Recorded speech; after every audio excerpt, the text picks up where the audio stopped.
On this Monday night, Jimmy Carter's Canadian connections. Tributes pour in for the 39th U.S. president. We'd all do well to try and be a little more like Jimmy Carter. And we'll remember the many influential people we lost in 2024. Plus, scare in the air. Questions over why a flight into Halifax ended up in flames. While experts examine key details to explain one of South Korea's deadliest air disasters. And the housing forecast for 2025, with the market set to become a hot issue for a coming election. Global National with Donna Friesen. Reporting tonight, Chris Galis. Good evening and thanks very much for joining us. Plans are being made for the state funeral of former U.S. President Jimmy Carter in January. Carter, of course, passed away yesterday at the age of 100 in his hometown of Plains, Georgia, where signs and flags are celebrating his life and legacy. As Bianca Facchinei reports, the tributes keep pouring in. America and the world, in my view, lost a remarkable leader. President Joe Biden remembering former President Jimmy Carter, whom he called a dear friend. Jimmy Carter lived a life measured not by words, but by his deeds. Reaction is pouring in around the world after Carter died Sunday at 100 years old. Flags are being flown at half-mast from Capitol Hill in Washington to Downing Street in London. Leaders in Canada, past and present, recall his leadership warmly. Former Canadian Prime Minister Joe Clark, who was in office at the same time as Carter, noted his selfless and transforming contribution to people and societies, adding, "We in the world are in his debt." And the Canadian branch of Habitat for Humanity, the nonprofit Carter dedicated much of his time to, commended the former president for helping build almost 200 homes across Canada. People in his tiny Georgia hometown say he was more than a politician to them.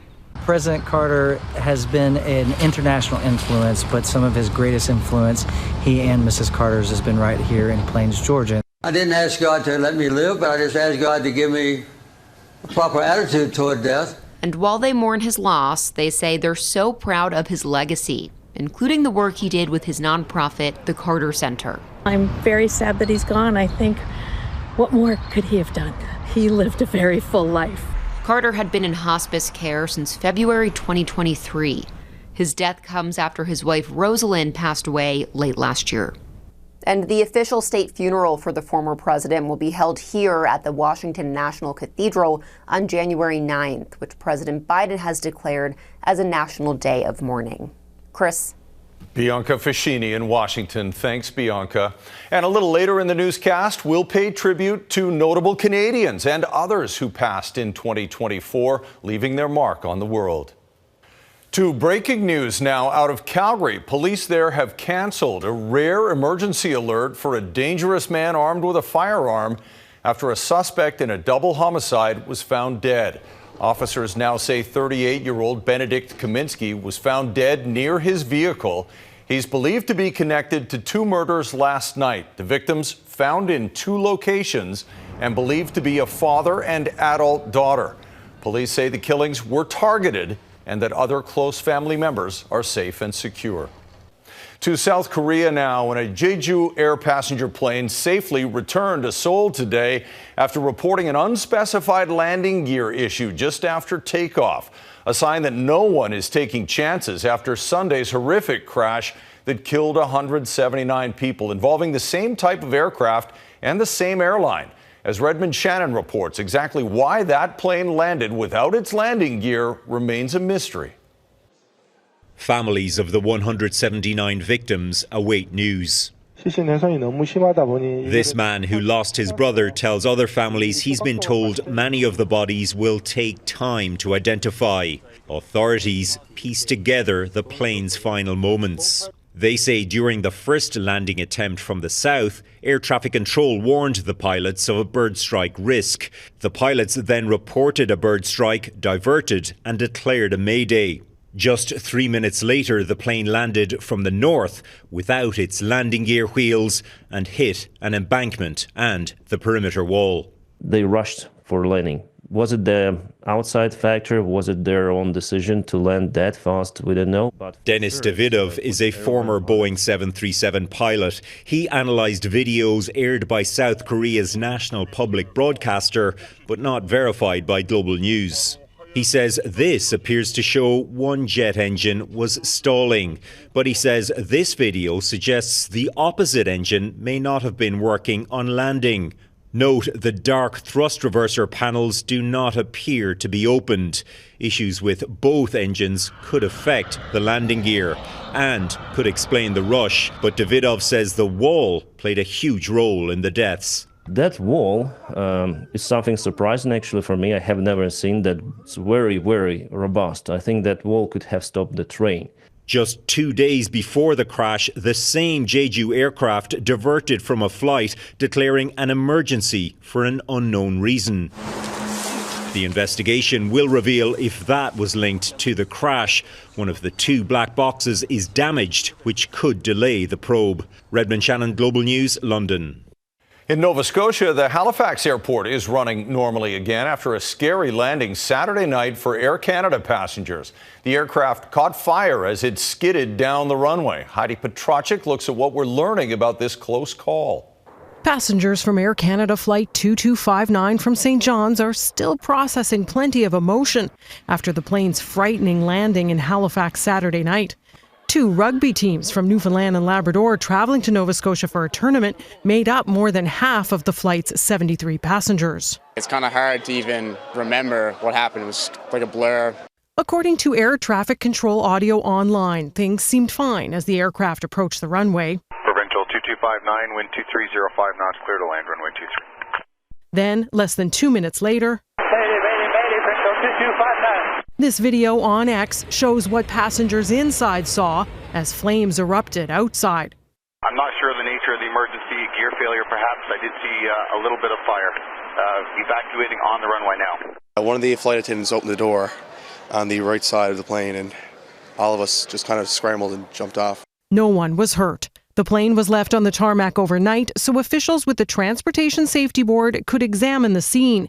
The aircraft has since been moved to a secure hangar, and the TSB says, quote, "Our investigators will continue the technical examination of the aircraft, focusing in particular on the left landing gear." So the investigators will be looking as to why that failed and make sure that there are no maintenance issues with this aircraft.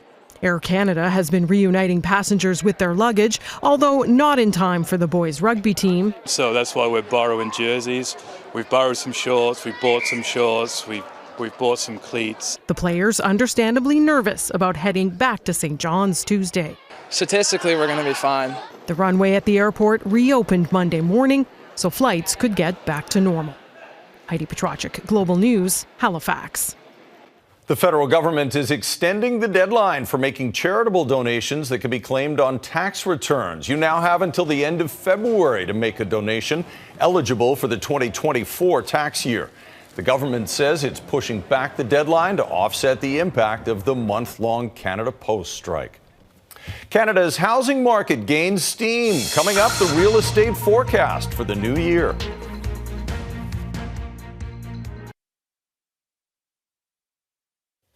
An annual poll from CIBC shows paying down debt is the top financial priority for Canadians heading into 2025.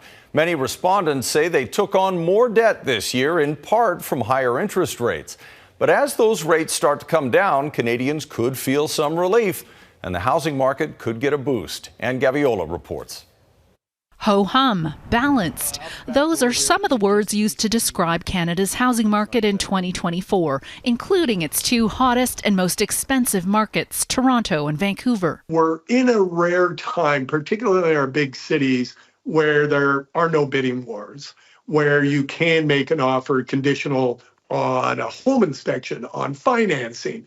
But after a relatively quiet 11 months, things picked up in December. Buyers took advantage of the Bank of Canada's second jumbo-sized interest rate cut in a row and new rules to help first-time buyers afford more with less money. I definitely see a busier market It's already happening right now in December among my first-time homebuyer crowd. Economists and real estate experts alike see activity picking up in 2025. RE/MAX forecasts that the national average home price will rise by 5% next year. But housing analyst John Pasalis sees the potential for another ho-hum year because of economic uncertainty and Ottawa's caps on immigration. Canadians are used to the market booming or the market just being dead or tanking. I don't know if we're going to be either. We might just be a very boring, flat market for the next little while. Anne Gaviola, Global News, Toronto. And just ahead, the deteriorating humanitarian crisis in Gaza as weather worsens.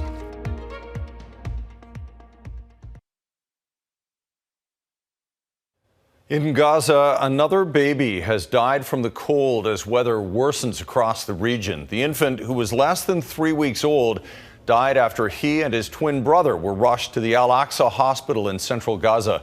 His brother remains in critical condition. Doctors say at least 6 babies have now died from the cold in recent days. Winter rains are adding to the humanitarian crisis. Dozens of tents sheltering displaced residents have either blown away or been flooded. In Thailand, 3 foreign nationals have died and 7 others are injured after a hotel fire in Bangkok. The fire broke out on the 5th floor of the building, which was housing about 75 people in a district popular with tourist backpackers. A Brazilian woman died at the scene. 2 men, a Ukrainian and an American, later died in hospital. Multiple foreigners are also among the injured. The cause of the fire is being investigated. Next, as we prepare to say goodbye to 2024, we'll look back on the influential lives lost this year.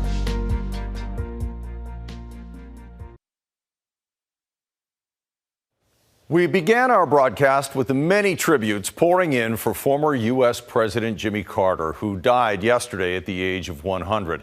He is one of many notable people we lost this year. So, with help from Eric Sorensen and photojournalist Trevor Owen, here is our special tribute to those who left their mark.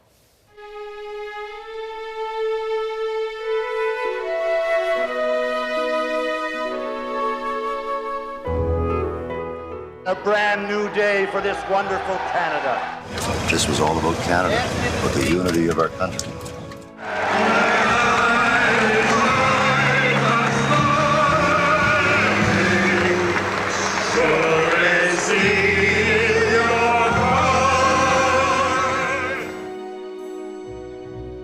Reconciliation is not an Indigenous problem. It is a Canadian one.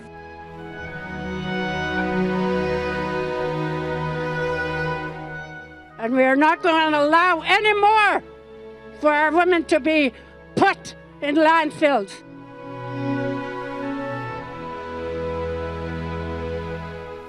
Stories are so important in the world, and I want to make up some of these stories.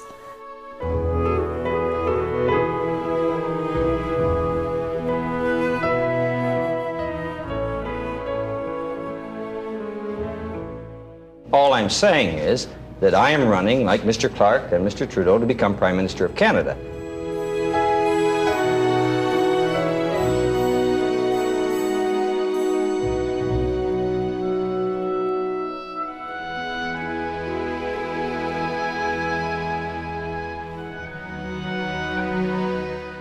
We have made extraordinary sacrifices as a province and as a people.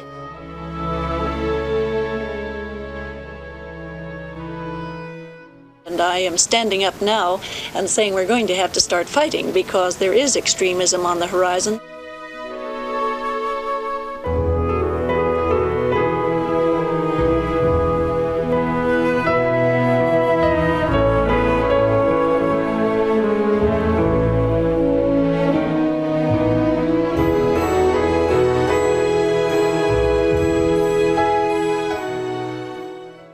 That deep and ancient antagonism can be settled without bloodshed.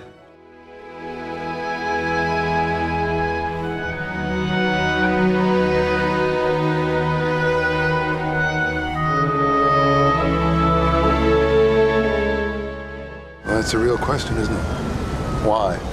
The how and the who is just scenery for the public. Can't you see anything except in terms of how it affects you? Spark is fine, as long as it's contained. I wish I could say thank you to all of the characters that I've played. Thank them for using their lives to inform my life.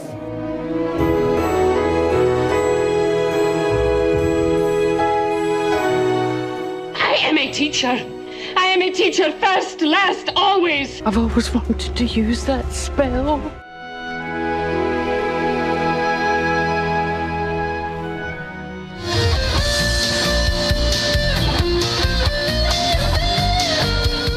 I am your father.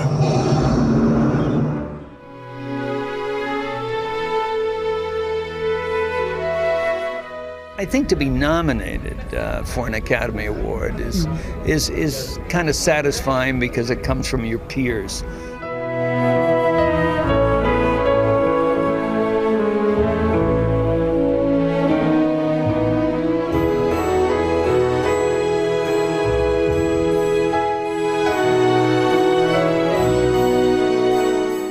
It's the first aerobic tape for people 55 and over. Which means they don't have to give up.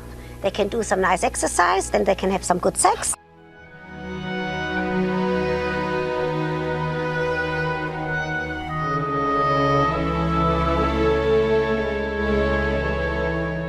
I am a wordsmith. That is my trade, is using words, either writing them or speaking them.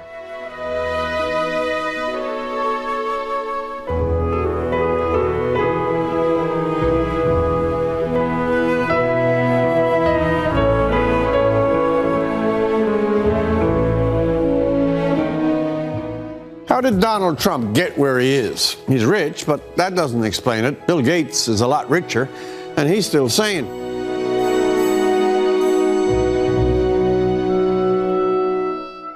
Be proud of them wings. They're the only ones you're gonna leave here with.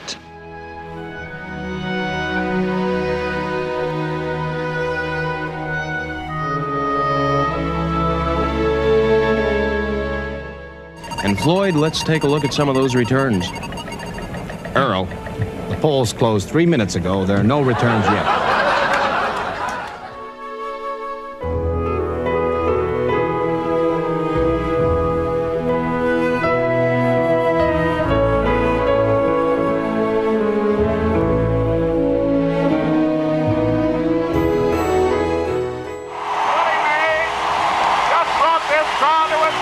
I always felt I could catch every ball that came out there. I believed that I could do anything on a ball field.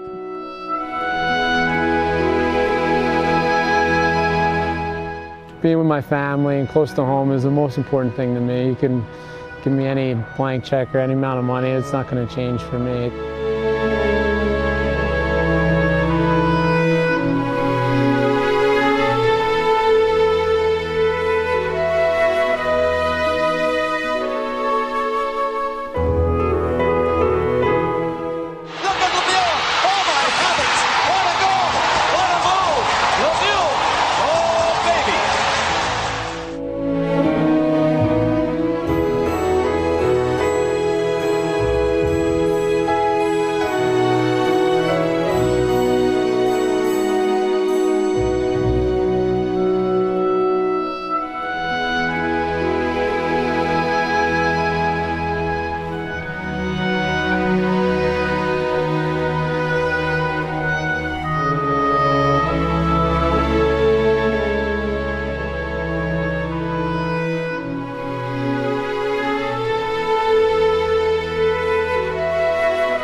driving too fast, moon is breaking through her hair. She is setting for something that she won't forget. Having no regrets is all that she really wants.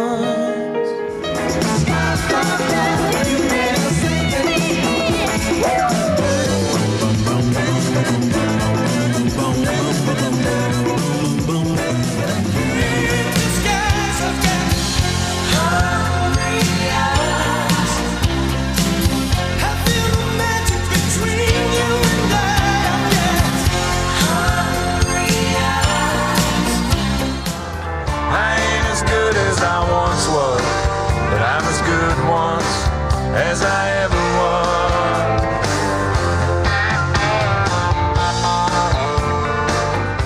I got a brand new pair of roller skates. You got a brand new key. I think that we should get together and try them out, you see.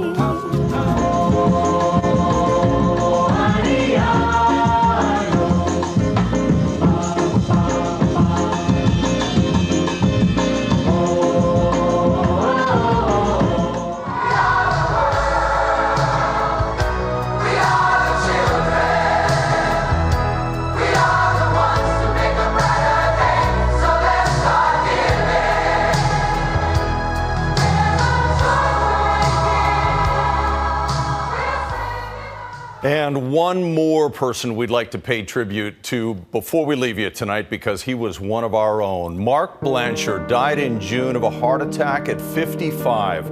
A true technical pioneer and logistical master, Mark helped us cover some of the biggest, most significant news stories in Canada and the world over his legendary career. His peerless dedication served viewers and our entire news organization, and we miss him every single day. Thanks very much for watching.